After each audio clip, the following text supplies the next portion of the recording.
I'll be so glad when the sun goes down. When the sun goes down. I'll be so glad when. Hi, my name is Serena Oki, and I'm writing a research paper on the famous African-American orator-speaker Frederick Douglass and how he became one of the most historical figures today. The life of Frederick Douglass was documented in many biographies, documentaries, and autobiographies. Douglass was born in Talbot Country, Maryland in 1818 as a slave on a plantation owned by Aaron Anthony. Until he was about 7, slavery to Douglass was unknown until he watched a brutality of slavery take place, an event captivated in his first written autobiography, a narrative of Frederick Douglass, an American slave.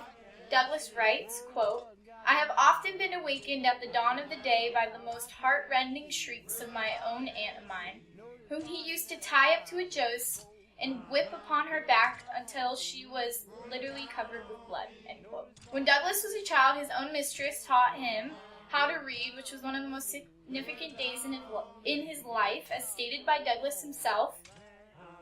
"At that moment, I learned the pathways from slavery to freedom," end quote.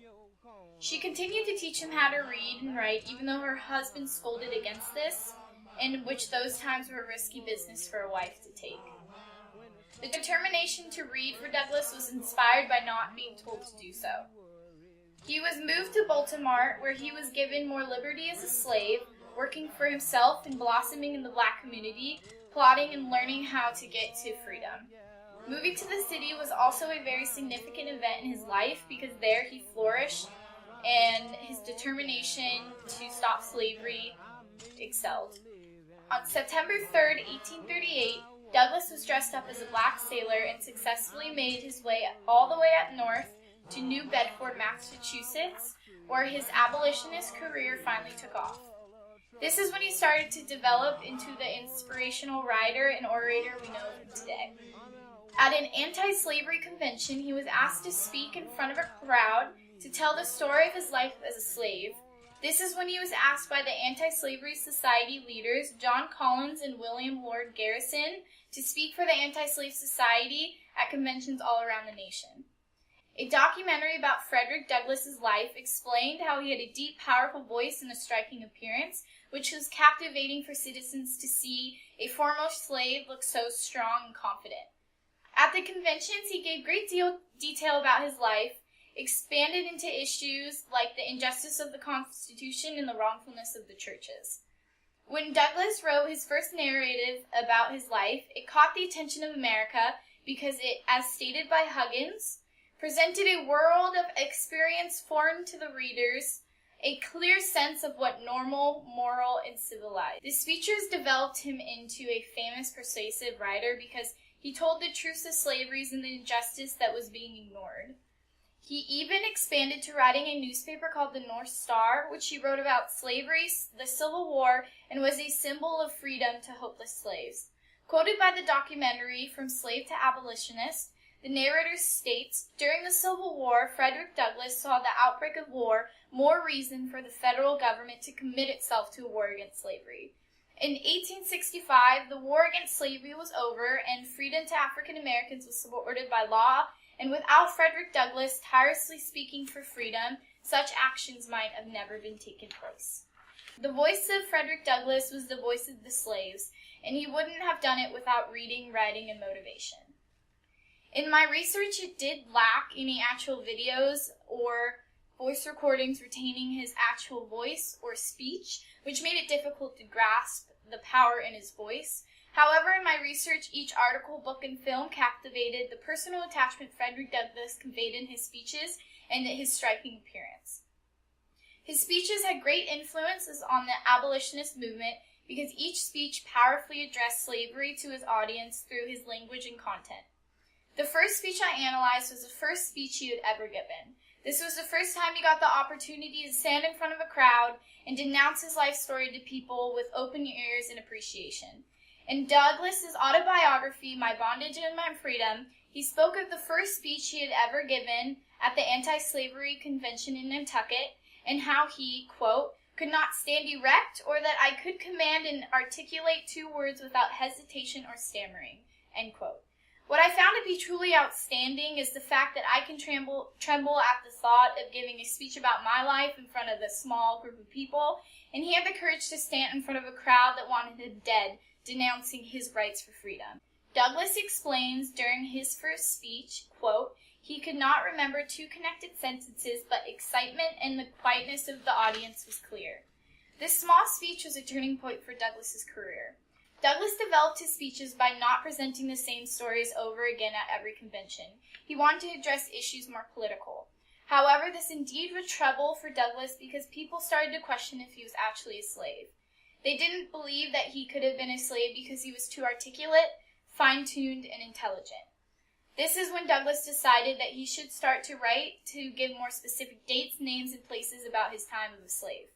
For Douglas to develop his stories into books that could be easily sold across the nation was very risky for his freedom because he could have easily been found and taken back into slavery.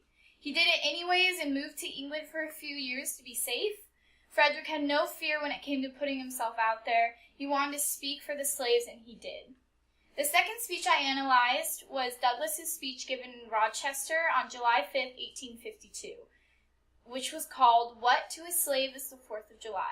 Resulting from your independence to us, I am not included within the pale of this glorious anniversary. Your high independence only reveals the immeasurable distance between us. The blessings in which you this day rejoice are not enjoyed in common. Douglas was insulted that he was asked to speak on a day that represented the cruelty of the law, powerfully declaring, quote, this 4th of July is yours, not mine, end quote. The speech was known to be one of the most influential orations on anti-slavery. The context of this speech is so powerfully structured because it conveys the sorrows of the slave who are reminded on this day of the false promises of life, liberty, and freedom that are presented in the American Constitution. As stated by Robert E. Terrell, by the end of the passage, Douglas had used pronouns 33 times to divide himself from the audience. By the end of the speech, you can hear the anger in his words when he states, quote, what to the American slave is your 4th of July? I answer a day that reveals to him, more than all other days in the year, the gross injustice and cruelty to which he is a constant victim. This speech was very influential on the anti-slavery movement because it was very dangerous and radical for an African American to insult a celebration so valued by the white man.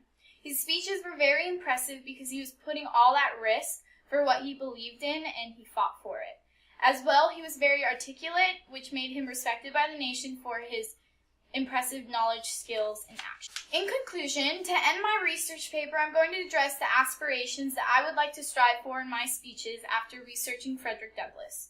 One is the confidence to face a crowd. As seen by Frederick Douglass, he could stand in front of a crowd that wanted him dead and speak with full confidence and clarity. He is different than many speakers because he had his life on the line during his career, causing him to move to England, hide away, and escape from slave hunters. He was extraordinary because his determination to speak for slaves was all that mattered. Second would be to connect with the audience with your topic. Douglass always presented his messages clearly and was always questioning his audience to engage in his speech and view issues in his perspective. The respect we have for Frederick Douglass is beyond his speaking skills. He looked danger into the eye and continued to preach for what he believed in. I'll be so glad when the sun goes down. When the sun goes down. I'll be so glad when the sun goes down. When the sun goes down. I ain't all that sleepy, but I wanna lie down. I wanna lie down. I ain't all that sleepy, but I wanna lie down. I wanna lie down. I wanna lie down, baby. I wanna lie down. I wanna lie down. I ain't all that sleepy, but I wanna lie down. I wanna lie down. Oh, what's got the matter, baby?